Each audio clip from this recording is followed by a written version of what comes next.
Hello दोस्तों, मैं हूँ प्रतिभा के चैनल मन भावन रसोई में आप सभी का स्वागत है। आज मैं आपके साथ शेयर करने जा रही हूँ बहुत ही क्रिस्पी खस्ता करारी गेहूं के आटे की मठरी। बाजार से जब भी हम मठरी खरीदते हैं तो अक्सर वो मैदा की बनी होती है, जो कि हमारे स्वास्थ्य के लिए ठीक नहीं होती है।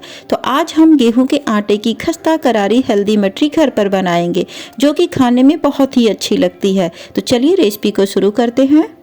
सबसे पहले एक बड़ा सा बर्तन लेंगे इस तरह का, और इसमें हम 2 बाउल गेहूं का आटा डालेंगे। ये वही आटा है जिसे डेली हम रोटी पूरी बनाते हैं। आप कोई भी एक बाउल सेट कर ले, उसी से सारा मेजरमेंट लें।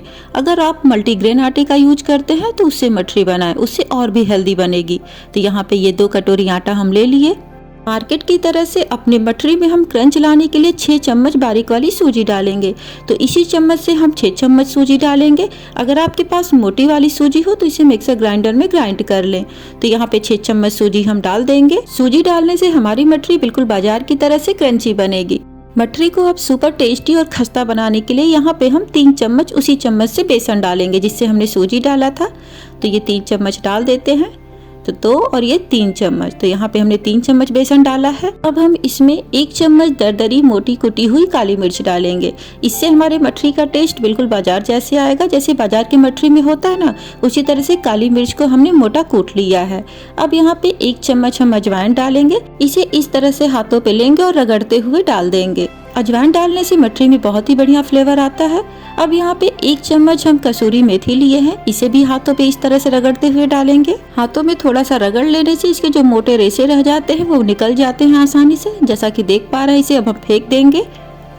अब स्वादानुसार नमक डालेंगे इसमें, और सूखा ही पहले हम हाथों से इसे अच्छी तरह से मिक्स कर लेंगे, जिससे सारी चीजें आपस में अच्छी तरह से मिक्स हो जाए।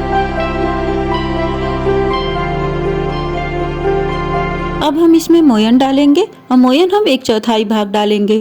अगर चम्मच से देखा जाए तो 4 से 5 चम्मच, जिससे हमने सूजी और बेसन डाला है उसी से 4 से 5 चम्मच। तो मोयन आप तेल घी किसी चीज से भी डाल सकते हैं। तो यहाँ पे हम तेल से डाल रहे हैं। तो पहले थोड़ा सा डाल के आटे में अच्छी तरह से मिक्स कर लेंगे, जिससे अच्छी तरह से मिक्स हो जाए, और इसे हाथों से अच्छी तरह से रगड़ेंगे। बचे हुए भी तेल को डाल देते हैं। बढ़िया से आटे में मोयन को मिक्स कर लेते हैं।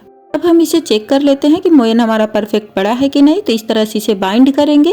तो ये देखिए बहुत ही बढ़िया से बाइंड हो जा रहा है, टूट नहीं रहा है, यानी हमारा मोयन बहुत ही परफेक्ट पड़ा है। तो इस तरह से मोयन डाल के हम तैयार कर लेंगे। अब इसे हम टाइट डो लगाएंगे। तो इसे हम गूंथेंगे गुनगुने पानी से, जिससे सूजी अच्छी तरह से फूल जाए और बढ़िया से जल्दी से सेट हो जाए। तो थोड़ा थोड़ा पानी डालेंगे और एक टाइट डो लगा के हम तैयार करेंगे। तो इसलिए पानी एक साथ न डालें, नहीं तो आटा नरम पड़ जाएगा, फिर हमारी मठरी भी नरम रहेगी। तो इस तरह से टाइट डो लगा के तैयार करेंगे। तो यहाँ पे टाइट डो लगा के हम तैयार कर लिए। अब इसमें हमें पानी बिल्कुल नहीं डालना है, और हाथों से इसे हम मसल के चिकना करेंगे। अभी ये आपको काफ़ी टाइट लग रहा होगा कि ये तो अभी डो बना ही नहीं है, लेकिन हमें इसी तरह का आटा लगाना है। इससे अगर ज़्यादा मुलायम लगा देंगे तो हमारी मठरी फिर अच्छी नहीं बनेगी बाजार की तरह, वो भी मुलायम पड़ जाएगी। तो यहाँ पे आटे को हाथों से रगड़ते हुए हमने चिकना कर लिया है, जैसा कि देख पा रहे हैं। इसे बढ़िया से हम मसल लेंगे, और टाइट डो बना के हमने तैयार कर लिया है। बिल्कुल इसी तरह से टाइट डो बना के हमें तैयार करना है, जैसा कि देख पा रहे हैं। अब इसमें हम हाथों पे थोड़ा सा तेल लेंगे और चारों तरफ लगा देंगे, जिससे आटा सूखने न पाए। अब इसे हम कवर करेंगे और 15 से 20 मिनट इसे हम सेट होने के लिए रख देंगे। इससे सूजी थोड़ी फूल जाएगी और आटा बहुत ही बढ़िया से सेट हो जाएगा। 20 मिनट हो चुके हैं, तो डो को एक बार हम चेक कर लेंगे। तो डो हमारा बहुत ही बढ़िया से सेट हो चुका है। अब इसमें से हम थोड़ा सा भाग लेंगे और इसे इस तरह से लंबा कर लेंगे, और इसमें से छोटे छोटे हम पेड़े काट लेंगे, जैसा कि देख पा रहे हैं आप। अब एक पेड़े को हम हाथ पे लेंगे और गोल गोल इस तरह से हल्के हाथों से घुमाएंगे। हल्का सा इसे प्रेस करेंगे और अंगूठे से इस तरह से हम इसे दबा देंगे। तो इस तरह से मठरी बनके हमारी तैयार हो जाएगी। दूसरी मठरी भी हम बना के दिखाते हैं।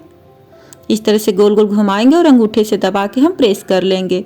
इसी प्रोसेस से सारी मठरी को बना के हम तैयार कर लेंगे।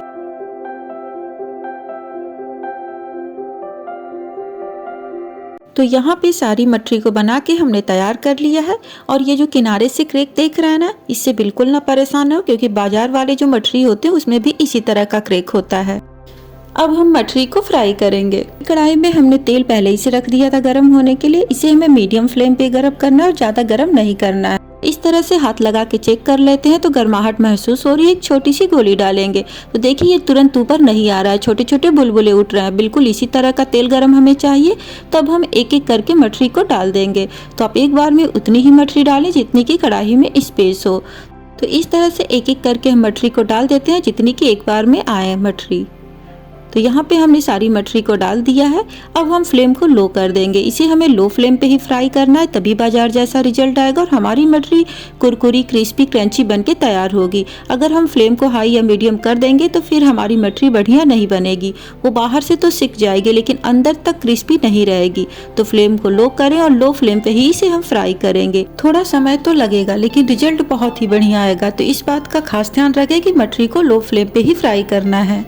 अब मठरी थोड़ी सी फुल के ऊपर आ गई है जैसा कि देख पा रहे हैं। तब इसे हम हल्के हाथों से पलट देंगे ताकि दूसरी तरफ से भी इसमें बढ़िया सा एक गोल्डन कलर आ जाए। इसे हमें उलटते पलटते चलाते लो फ्लेम पे तब तक फ्राई करना है जब तक इसका कलर गोल्डन कलर ना आ जाए। तो इसे हम इसी तरह से उलटते पलटते फ्राई कर लेंगे।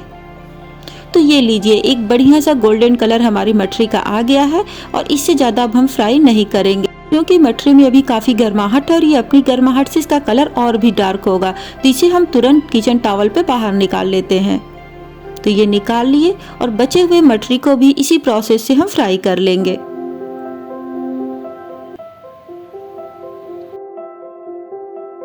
यहाँ पे हमने सारी मठरी को फ्राई कर लिया है और ये बिल्कुल बाजार की तरह से हल्दीराम स्टाइल गेहूं के आटे का हमने खस्ता क्रंची कुरकुरी मठरी बना के घर पे तैयार कर लिया। ये खाने में बहुत ही टेस्टी और इसके क्रैक को देखे जैसे बाजार वाली मठरी में होता है ना, बिल्कुल उसी तरह हम तोड़ के दिखाते हैं। इसकी आवाज़ एक बार सुनिए कि कितना क्रंची बना है और खस्ता तो बहुत ही बना है। ये खाने में भी बहुत टेस्टी लगता है और हेल्दी भी है। इसे आप एक एयर टाइट कंटेनर में भर के 1 से 1.5 महीने स्टोर करके भी रख सकते हैं और जब मन हो इसे खा सकते हैं। अंतिम टाइम तक कुरकुरी बनी रहेगी, मुलायम नहीं पड़ेगी। तो एक बार इस मठरी की रेसिपी को जरूर ट्राई करिए और ट्राई करने पे अगर ये मठरी की रेसिपी पसंद आती है तो प्लीज मुझे लाइक शेयर और सब्सक्राइब करना न भूलिए। तो हम मिलते हैं नई रेसिपी के साथ अगले वीडियो में। Bye bye.